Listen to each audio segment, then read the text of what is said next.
Si tu veux améliorer tes performances sportives grâce au repas autour de tes séances et ça avec des astuces simples à mettre en place, je t'invite à cliquer sur le premier lien dans la description pour télécharger le guide gratuit à ce propos et sinon on démarre tout de suite l'épisode.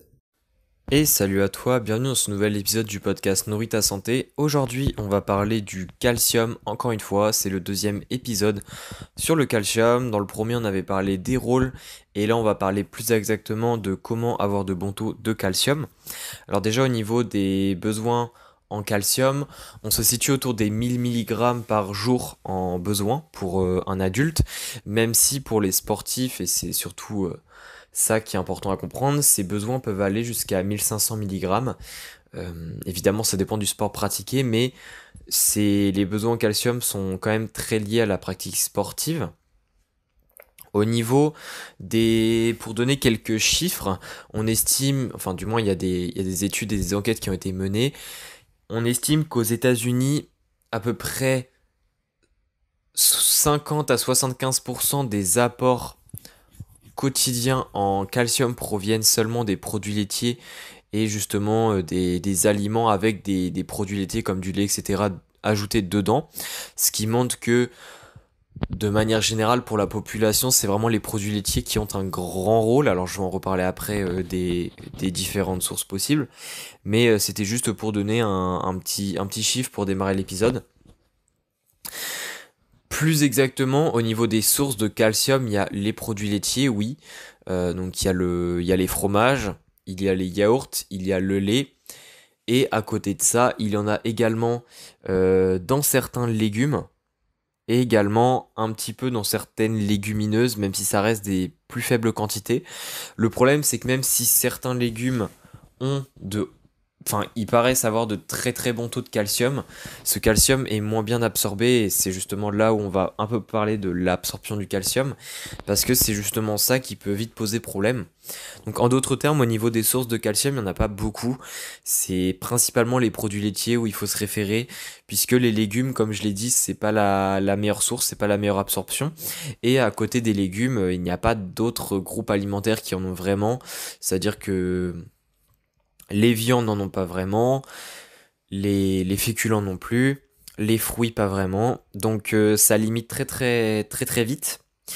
Et au niveau de l'absorption du calcium, déjà de manière générale, on se situe entre 25 et 35%, à savoir que plus on est jeune et plus on va avoir une absorption qui est bonne. C'est notamment lié à notre système hormonal qui fait qu'on a de hauts taux de calcitriol, qui est une hormone qui justement est liée à l'absorption du calcium. Et quand on vieillit, tout simplement, on va diminuer notre absorption du calcium, puisque justement notre sensibilité à nos taux de calcitriol justement ont tendance à diminuer. Donc même si l'absorption est de 30%, elle peut être encore moins grande, puisqu'il y a plusieurs choses qui peuvent venir impacter notre absorption du calcium, comme par exemple les oxalates, les phytates et de très hauts taux de phosphore. Alors au niveau des très hauts taux de phosphore, c'est quelque chose qui n'est pas courant.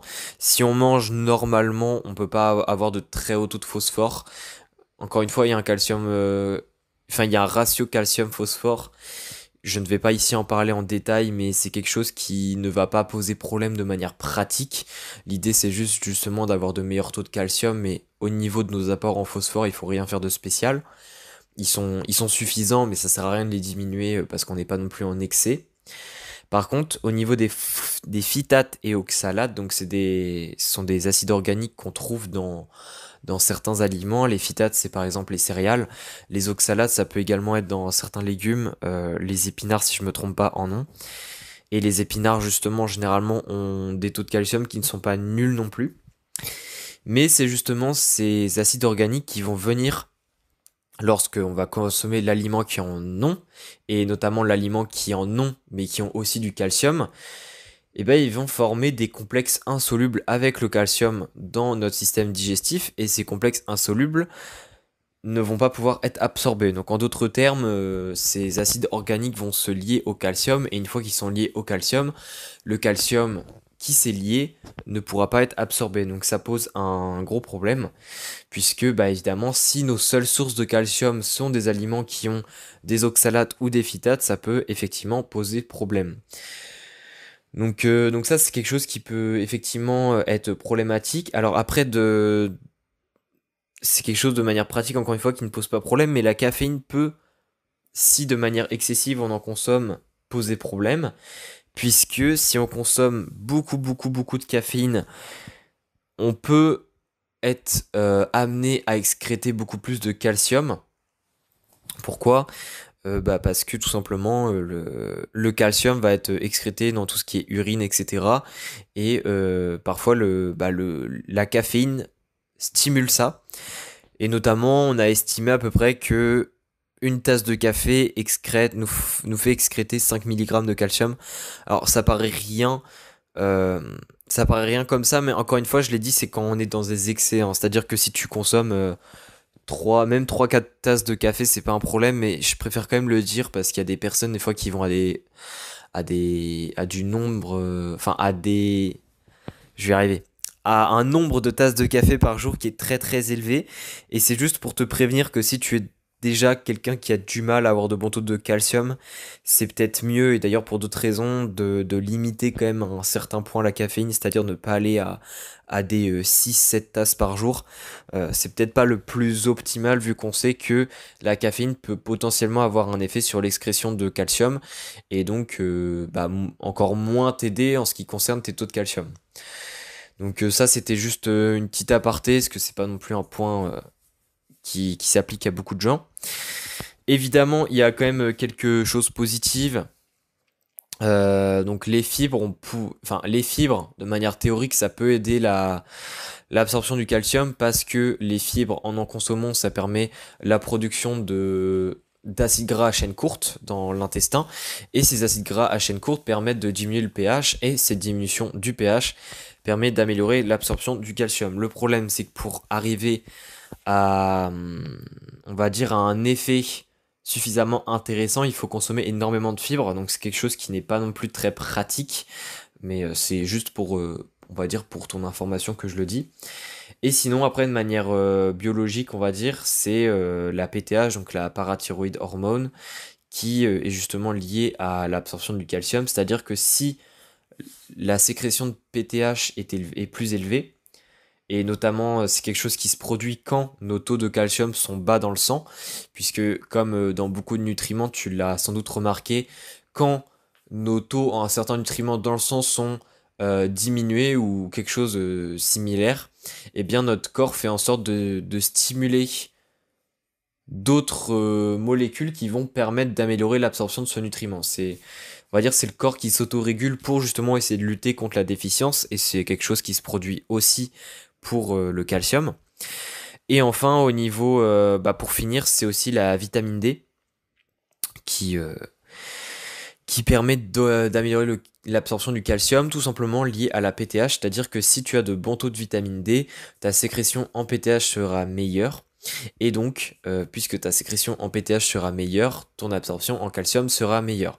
Donc en d'autres termes, s'il faudrait retenir vraiment une seule chose en ce qui concerne, ou du moins deux choses en ce qui concerne l'absorption du calcium, c'est en point positif, c'est la vitamine D, c'est-à-dire qu'il faut que tu aies assez de vitamine D pour assurer une bonne absorption du calcium. Et en point négatif, c'est de faire attention à tout ce qui est légumes, etc., puisque ça contient des acides organiques qui vont justement poser problème avec le calcium contenu dans ces aliments. Donc tu pourrais te dire ici, ok, bah les produits laitiers c'est effectivement la source, et j'ai envie de te dire oui, c'est-à-dire que les produits laitiers, et comme l'indiquent les chiffres concernant les États-Unis, c'est vraiment la principale source de calcium, mais c'est justement ici où il faut être très vigilant, c'est que si tu es végétarien, bon, végétarien encore ça va, mais si tu es vegan, ça va poser problème parce que tu ne consommes pas de produits laitiers. Et c'est pour ça qu'ici, il sera peut-être intéressant de vraiment t'informer sur les sources les plus riches en calcium pour le végétal, euh, pour justement permettre d'avoir suffisamment de bons taux en calcium. Parce que sinon, ça va poser très vite problème, et tous les rôles en fait que j'aurais dit dans le premier épisode ne vont pas être respectés. Donc j'en ai un petit peu, je pense que j'ai fait globalement le tour pour cet épisode sur le calcium. Alors évidemment, si tu veux les sources précises de calcium les plus riches, tu peux chercher sur internet, hein, ça se trouve très facilement. Mais je vais juste terminer pour le dernier épisode qui sortira la semaine prochaine. Pour le calcium, je vais faire une petite aparté en ce qui concerne les suppléments, même si c'est quelque chose qui n'est pas le plus courant. Mais ça me paraît intéressant d'en parler, donc on se retrouve à très vite pour le dernier épisode sur le calcium.